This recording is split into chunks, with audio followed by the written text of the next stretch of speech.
Imagine a place so steeped in death that the very soil is said to be made of human ash. A place where the sick were cast away and the dead were burned in silence. This isn't a horror story. This is history. Welcome to Poveglia Island, possibly the most haunted place in Europe. For centuries, this tiny patch of land in the Venetian lagoon has been shrouded in darkness, mystery, and whispers of torment. It's a place where time seems to have frozen, where the past bleeds into the present, and where many fear to tread. But what really happened here? What truths are hidden beneath the crumbling ruins and overgrown courtyards? Today we dive deep into the chilling legacy of Poveglia, its history, its horrors, and the reason why it remains uninhabited to this day.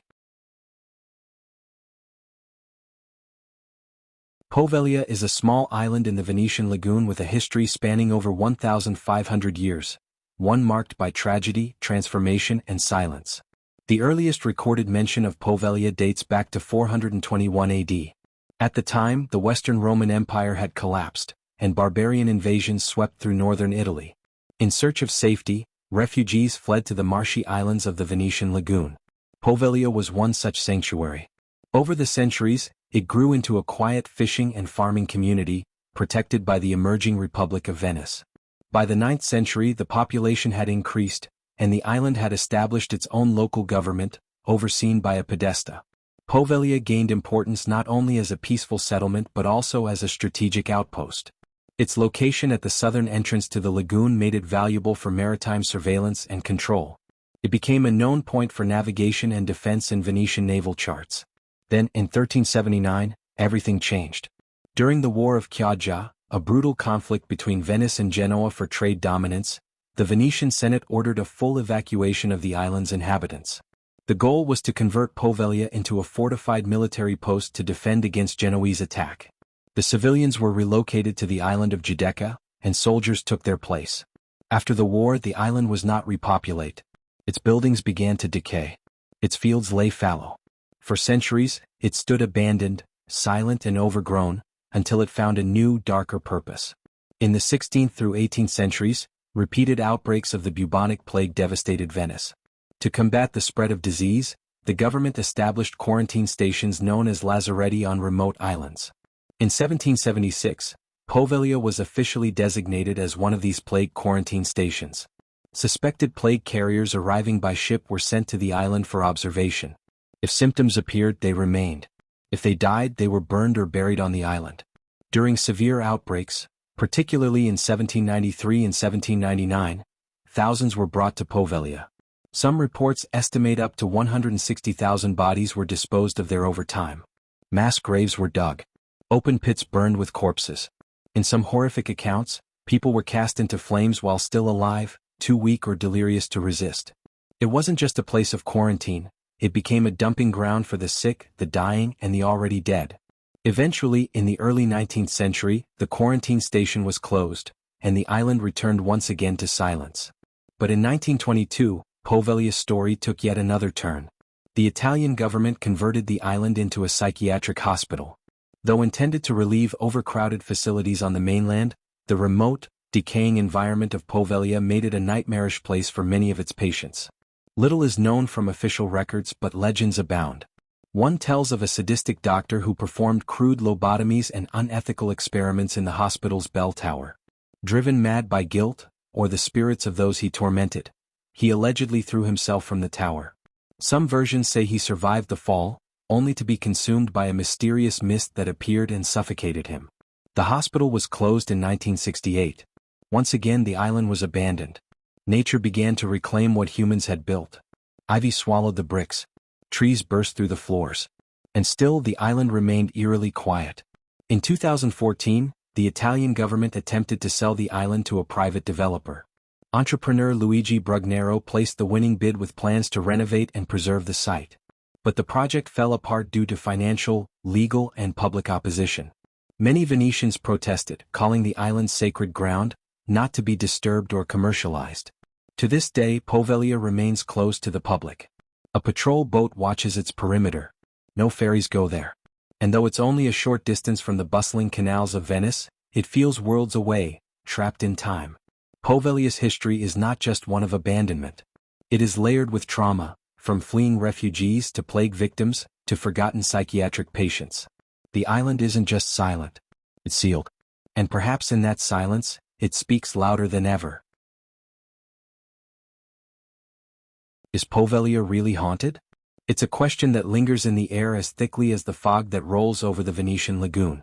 A question that pulls adventurers, historians, skeptics, and believers alike to this forbidden island, each hoping to find an answer or perhaps to prove one wrong. Poveglia's reputation as one of the most haunted places in the world didn't arise from imagination alone. It was born from history, brutal, unrelenting, and tragic. For centuries, the island served as a dumping ground for those deemed dangerous, contagious, or inconvenient. Refugees, plague victims, the mentally ill. Each group carried suffering and in turn left something behind. According to legend, the very soil of the island is made of ash and bone. Some say human remains still wash up on its shores after storms. Fishermen refuse to cast their nets nearby for fear of what they might pull up. Locals, even those who do not believe in ghosts, refer to the island with a kind of reverence. They call it cursed. They call it evil. Visitors who have illegally accessed the island tell eerily similar stories. They speak of an overwhelming pressure upon setting foot on its shores, as if the air itself is denser, harder to breathe. Voices whisper in the silence. Footsteps echo in empty corridors. Cold spots appear in rooms that have no windows or breeze. Some see shadows darting across doorways.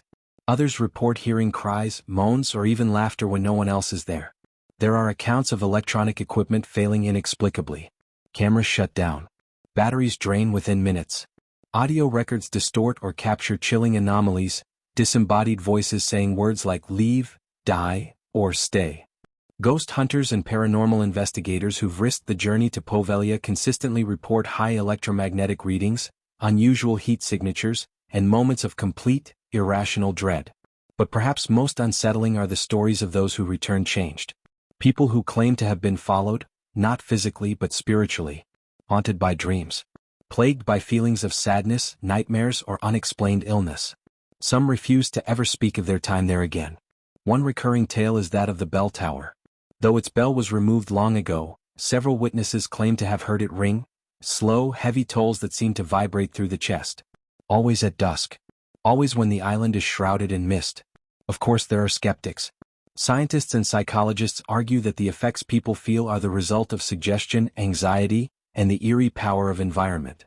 The island is silent, isolated, covered in decay. A perfect place for the mind to play tricks. They call it the haunted house effect. Once you expect fear, you find it. Still, even skeptics admit, there's something off. Something that can't be measured in instruments or explained by suggestion alone. Maybe it's grief. Maybe it's guilt. Or maybe it's a place so deeply scarred by human suffering that it simply can't let go. Whether you believe in ghosts or not, one thing is certain. Poveglia leaves a mark. On those who visit, on those who speak of it, and on history itself. So, is Poveglia Island haunted? Maybe not by spirits. But by pain, memory, and silence? Undeniably. Today, Poveglia sits in silence, overgrown, abandoned, and officially off-limits. There are no ferries, no tours. Just a faint outline in the Venetian lagoon, visible from the shore but avoided by boats. The island isn't just physically isolated, it's emotionally exiled. For Venetians, it's sacred ground. A place of tragedy, not tourism. Fishermen still steer clear of its waters. Locals rarely speak of it, and when they do, it's with quiet respect. To them, it's not a haunted island, it's a mass grave. Despite its forbidden status, Poveglia draws global fascination. Ghost hunters, documentary crews, and thrill seekers have tried to reach it. It's featured in books, podcasts, and horror shows. But the stories always end the same. No one stays long. No one returns unchanged. Attempts to redevelop the island, like the failed 2014 auction, were met with strong public resistance. The message was clear. Poveglia is not for profit. It is not for play. Today it remains untouched, a place that refuses to be forgotten, but also resists being disturbed. A monument to pain, a mirror to our past, and a warning to the present. Officially, no one is allowed to visit Poveglia. There are no guided tours. No legal ferry routes. The Italian government has closed the island to the public, and patrol boats keep casual visitors at bay. And yet, people still go. Urban explorers, thrill seekers, ghost hunters, and even amateur documentary crews have risked the short but chilling journey across the lagoon, Usually by night, usually in secret. Most go knowing they might be caught. All go knowing they might feel something they can't explain. Some arrive prepared, with cameras, spirit boxes, EMF meters. Others come with nothing but a flashlight and a dare. But nearly all who return bring a story. One explorer, a woman from Milan, wrote on her blog about walking through the hospital's ruined hallway alone. The walls were stained, the air thick with mildew. As she turned a corner, she heard footsteps behind her. Heavy, slow. But when she spun around, no one was there. She left that night and later reported dreams of the corridor, recurring for months. In each one she was no longer alone. A group of ghost hunters from Germany visited the island in early autumn. They were recording EVPs, electronic voice phenomena, when they suddenly heard what sounded like a church bell ringing. But there is no bell. The original was removed decades ago. The sound was captured on audio, but no source could be found. The same sound reportedly rang again just before they left, this time closer.